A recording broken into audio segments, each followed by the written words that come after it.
Hello everyone, my name's Nick and I'm surrounded by a bunch of mannequin heads to talk to you today about deepfakes, both how to make them and my personal favorite ways to do detections of them. This is a project that I made for DEF CON 33 as a part of the AI Village that's called Deepfake Robots. So if you're interested in this, please feel free to follow along. We're going to be demoing this live in Las Vegas, up on the third floor of the Las Vegas Convention Center. As a part of DEF CON 33, that'll be August 7th through 11th.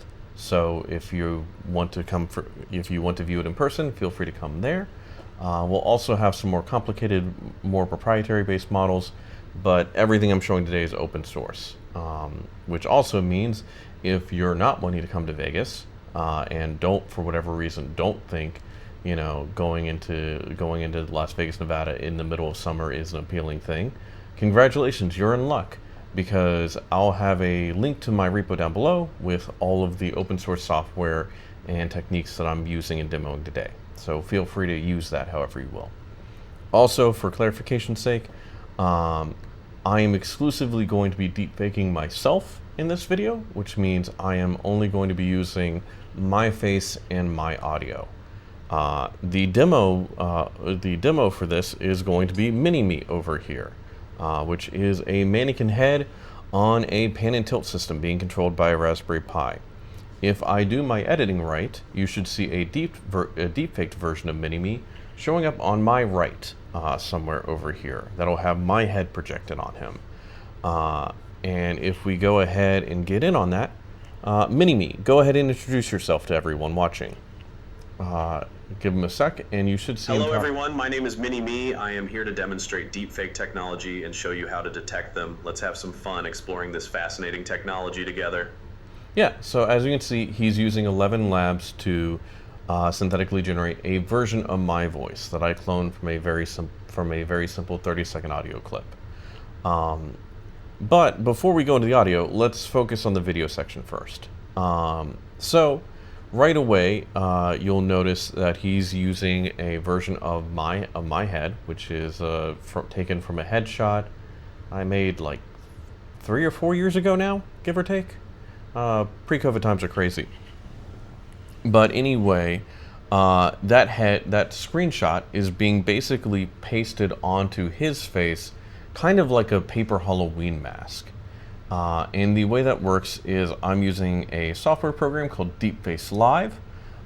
This is a older model generation methodology, but it still works. It runs on anything from old laptops to modern desktops and everything in between. This is also very popular in the space of, if you've ever seen anything of a news article or something where someone has said like, oh, the attacker made a deepfake of them only using a single picture that they grabbed either by taking a photo from the camera or off their social media feed or anything else. This is that methodology. And the way this technique works is you have a multi-step process. Step one is a thing called feature mapping, or really facial feature mapping. This is where the model goes in and draws a bunch of dots all over your face, trying to figure out the edges of your eyes and their shape, the tip of your nose, the corners of your ear, your lip position and shape, etc., etc. It then does that same thing on our static image and draws those dots, and basically then matches up point to point, shoving that 2D picture over the host face almost like a paper mask that you would wear for Halloween.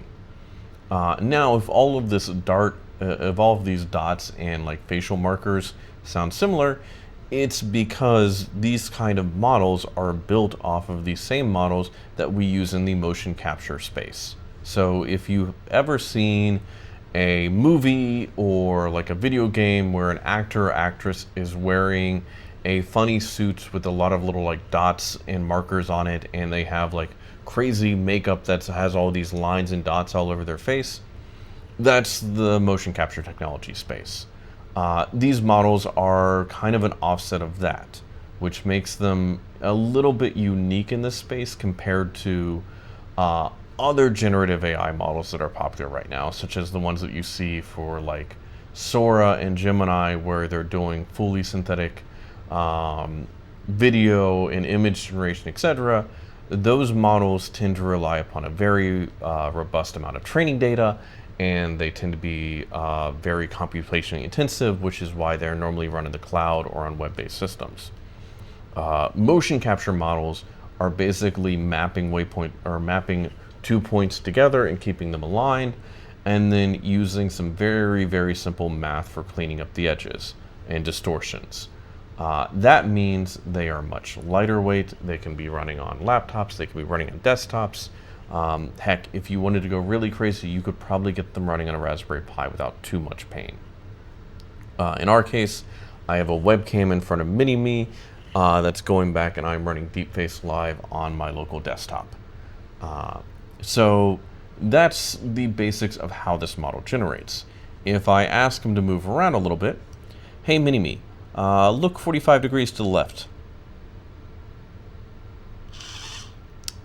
That's the right, or at least that's my right. Remember everybody, the AIs are going to replace us. So either way, it works. What you see here is a couple things. Overall, the face looks pretty good, at least in my opinion. As someone who has been stuck looking at my face for every year of my life, yeah, it looks like my face. There's a couple immediate errors that you probably see very clearly. For example, the mannequin, as a mannequin, doesn't have hair. I thankfully still do. And so you instantly see a ghost hairline that appears on him. This is where the model knows that there's supposed to be a specific color here, but there's not. And so it's just doing its best to fill it in. At the same time, if I go in and I put my face over it like so, you'll see it starting to warp and deform pretty heavily. This is a side effect of the fact that my fingers are now basically overlaying and messing up that mapping or that facial feature mapping that we talked about. And so you get kind of them merging in or causing distortions. That's also why I picked a mannequin head to do this for. That way it's not so weird and creepy whenever people want to like touch it and try to actually break the model's mathematics. Hey Mini-Me, look straight ahead again, please. But anyway, so that's how you do the generation side of this space. Now let's talk about detection. My personal favorite way to detect these kind of deepfakes is a technique called histogram analysis. So a histogram is a type of chart that we use very heavily in the computer vision space. To be specific, the one I'm going to be showing you today is what's called a color histogram analysis, which is a chart where I take the individual pixel values, so red, blue, and green, of a still frame. In this case, I'm going to pick a random frame from this video and do a histogram analysis of my face, Mini-Me's face, and the normal mannequin head as is when not deepfaked, and then show them to you. So let's start with the source image, a histogram of that. And the way this is going to work is this histogram is a map of every individual color pixel value. So all of the individual red values, i.e. red 0 through 255, and how often they appear in this single still frame. Same thing for green and same thing for blue. However, I'm not going to bother showing you the blue histogram, because if you haven't noticed, I have a lot of blue in my room. It's one of my favorite colors. And as such, the blue histogram gets kind of blown out and doesn't work very well for this. So we're only going to be looking at the red and greens. But with that said, let's do a histogram analysis of the source image, which again is a headshot from several years ago of myself. Now right away, you'll see that while there are some peaks and valleys on these two histograms, they are relatively continuous.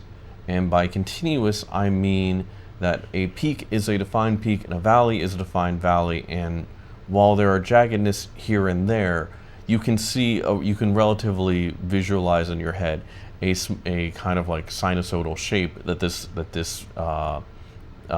these values would normally create. That's a common feature of a naturally take an image. We live in the real world, which means we have real world lighting, and also that means that there's a lot of shading and other effects. And so it's very rare to have hard, jagged edges or super specific or like non-gradients in pixel values on an image frame. You see this on both colors. Now let's go ahead and look at the mannequin head as a mannequin head. And you'll notice that while it looks a lot different than the picture of my source image, as far as like where the individual peaks and valleys are of that image, you see a similar thing. While there's a little bit of jaggedness here and there, overall there's a clear kind of continuous nature to the results that mapped out. Now though, let's instead look at the deepfaked version of me. So this is my face on deepfaked onto the mannequin head. And here is where things get interesting. And this is why I really like this technique, is all of a sudden the jaggedness that was here every now and then before on the other images is suddenly much more common throughout the image. And you start seeing situations where rather than having like a real defined peak and valley, you'll have like a really high amount of a pixel value, and then it goes down, and then like literally 2 or 3 pixel values over, it's going back again, and then it's down, and then it's back again, and then it's down. That jaggedness is an indicator, is a really easy way to indicate that random kind of fixing and manipulation I mentioned about earlier, where there's something that the model needs to correct in the image because of distortion effect or something, and so it's just kind of free guessing what pixel values to put in there to make sense, and it has a bounding box of what it should be, but other than that, it's just kind of random guessing whatever number fits within the bounding box, good enough for government work, and it's sending it off. That noisiness that is not always super visible to you and I from like from an eye level perspective, comes out super strong and clear in a histogram analysis of these charts. This is also a super fun technique because it takes only a single frame to do. And so if you're trying to do analysis on a long video, or if you're trying to run into a situation of you maybe want to check for deepfakes before you allow a video to be fully uploaded, doing something where you can do just a single still frame, shoot it, do the quick analysis, and move on is great and fantastic for this space. This technique won't capture everything. There are more extensive and complicated deepfake detection methods. We'll actually be showing them off at the Village, so if you want to know more, come there. But those deeper, more complicated techniques usually involve doing model-based analysis, where you will look at the movements of a subject's eyes during the video, and like, do they move around and behave the way you expect. Looking at teeth and lip movements and stuff like that also works very well, because it's something that these 2D 2D techniques struggle with in this space. But yeah, so that's histogram analysis, my personal favorite way to do video analysis. Now let's talk about audio analysis. Audio generation technique is interesting because it's one of the few cases where the answer that policymakers want to do on how you regulate it and the way the industry has already been self-regulating perfectly line up. If you have been following synthetic AI generated content for a while and how that's been going through the court systems here in the US, as well as petitions by policymakers, you are probably familiar with a term called AI watermarking, which is where many people are trying to push for regulations and rules that if a given model generates a specific type of content, it must be watermarked to demonstrate clearly and easily to you, the viewer, or to some other regulatory system that it is in fact fake content and not real. This can be very hard to do on video-based content because like you're really only limited pixels, While some people like to propose using metadata for those image frames can also easily be edited, so it's not great. But it works super well for audio content. And the reason for that is we as humans can only hear a very narrow band of the audio frequency range.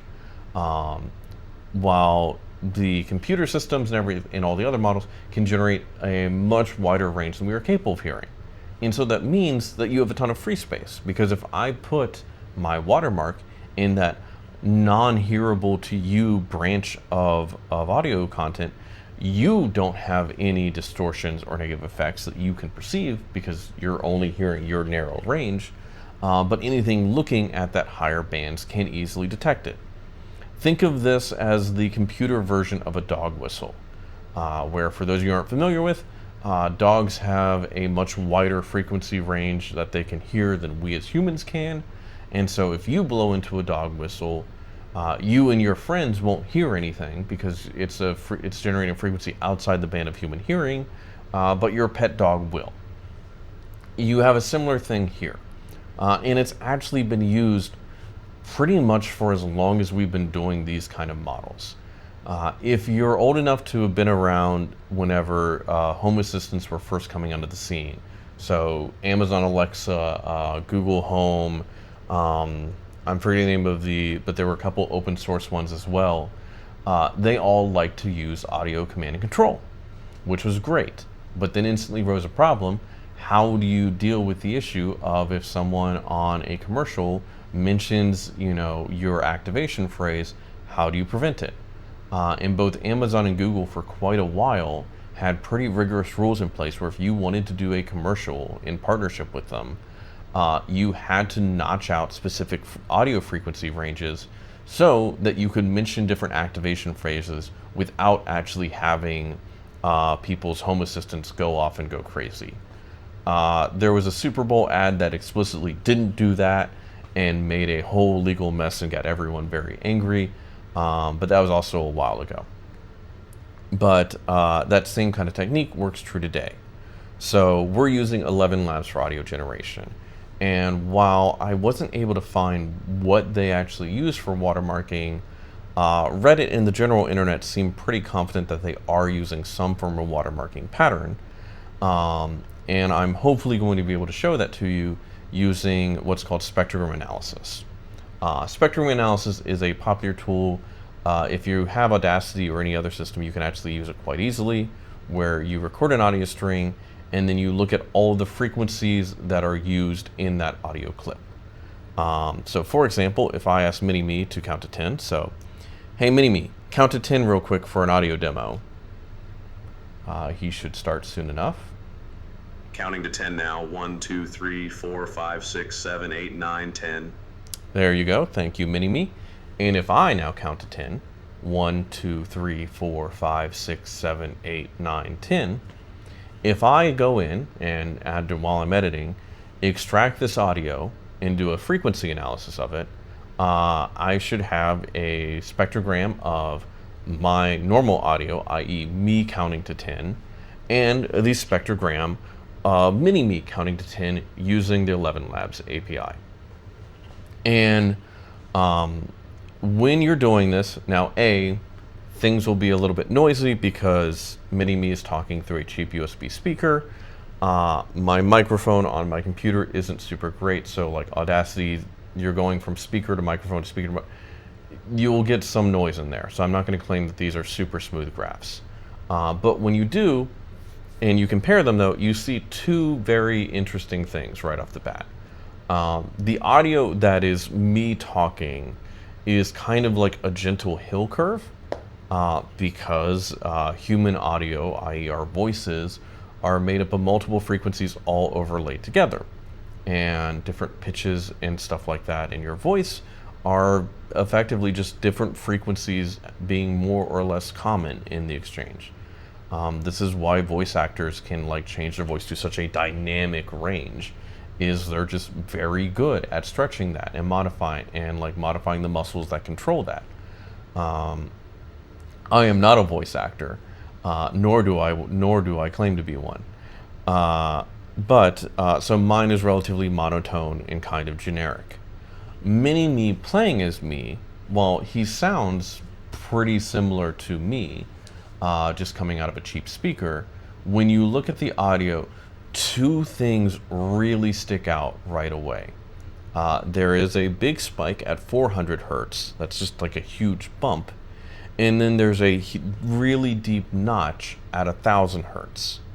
Now, as I said earlier, Amazon and Google kind of set the trend to where most audio watermarks are frequency notches as opposed to generating them the way a dog whistle does. So if I had to guess, I would say the 1 kilohertz notch that we're seeing on the spectrogram is 11 Labs watermark.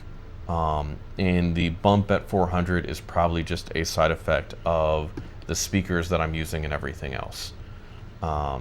But you can see how, like, even though that notch is there, it doesn't actually affect the overall audio quality of the signal. It still sounds like me, and if I were to have him play out as a bunch of other people, it would sound like them.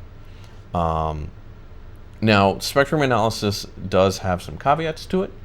Unlike histogram analysis that we talked about earlier, it's not a single frame thing. You ideally need the full recording. So similar to other deepfake analysis work where you are looking at like the full video for doing mapping out how their facial features move and checking that. This is one where you do need the full recording for.